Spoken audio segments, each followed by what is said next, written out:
सुबह के 8 बजे थे। हल्की धूप फैल रही थी। एक साधारण सलवार कुर्ता पहने, कंधे पर झोला टांगे एक महिला गांव के बस स्टैंड की ओर बढ़ रही थी। उसके चेहरे पर आत्मविश्वास था, चाल में सादगी।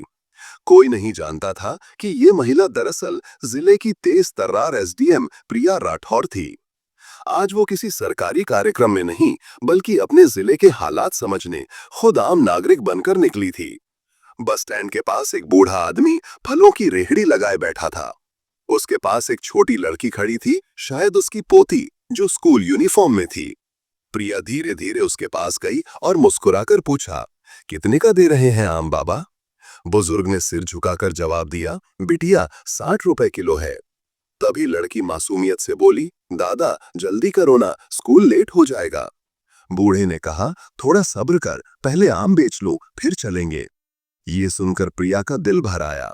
वो बोली, बाबा आप पोती को स्कूल छोड़ाइए, मैं तब तक आपकी रेहड़ी संभालती हूँ। बूढ़ा पहले चौंका, फिर प्रिया की आंखों में सच्चाई देख हिम्मत जुटाई और चला गया। प्रिया रेहड़ी पर खड़ी थी कि तभी एक जीप आकर रुकी। अंदर से एक दबंग निकला, तहसीलदार का ड्राइवर रामबीर। उसने हुक्म चलाया, चल 1 किलो आम तौल दे, जल्दी कर। प्रिया ने तौला और सामने रख दिया। रामबीर बिना पैसे दिए जीप में बैठ गया। प्रिया ने कहा, पैसे तो दीजिए। रामबीर हंसा, क्या मैं हर दिन ऐसे ही लेता हूँ, तू नहीं है क्या? जाकर पूछ ले अपने मालिक से, और चला गया। प्रिया चुप रही, लेकिन मन में तूफान उठ चुका था। थोड़ी देर में बूढ़ा लौट आया। प्रिया ने पूछा, ये आदमी पैसे क्यों नहीं देता? बूढ़े ने थके स्वर में कहा, बिटिया वो तहसीलदार का ड्राइवर है। जब पैसे मांगते हैं तो धमकाता है, कहता है कि ठेला उठवा दूंगा, बहुत डर लगता है। प्रिया ने गहरी सांस ली और कहा, बाबा कल इस ठेले पर मैं फिर बैठूंगी, आप मत आइए। अब ये लोग गरीबों का हक नहीं छीन पाएंगे।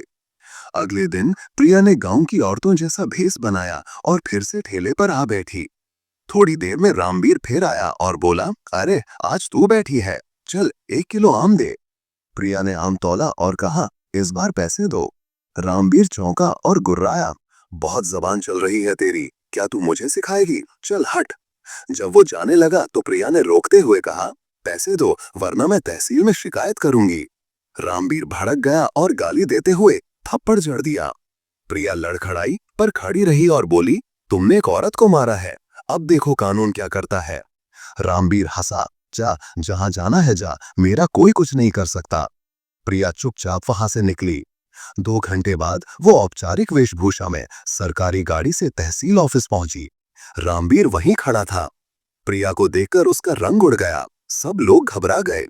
प्रिया ने कड़क आवाज में कहा, मैं हूं इस जिले की एसडीएम प्रिया राठौर, और मैं तुम्हें गिरफ्तार करवाने आई हूं। रामबीर, तुमने गरीब को धमकाया, एक महिला पर हाथ उठाया, तुम्हारी गिरफ्तारी तय है। भीतर से नायब तहसीलदार और तहसीलदार खुद निकल कर आए। उन्होंने कहा, मैडम माफ कीजिएगा, रामबीर नालायक है, हम उसे निलंबित कर देंगे। प्रिया ने कहा, नहीं, अब सिर्फ निलंबन नहीं होगा, एफआईआर दर्ज होगी, कानून सबके लिए बराबर है। उस दिन पूरे तहसील में खलबली मच गई। तहसील कर्मचारियों को समझ में आ गया कि अब पुराना दौर नहीं रहा, अब हर गरीब की आवाज सुनी जाएगी।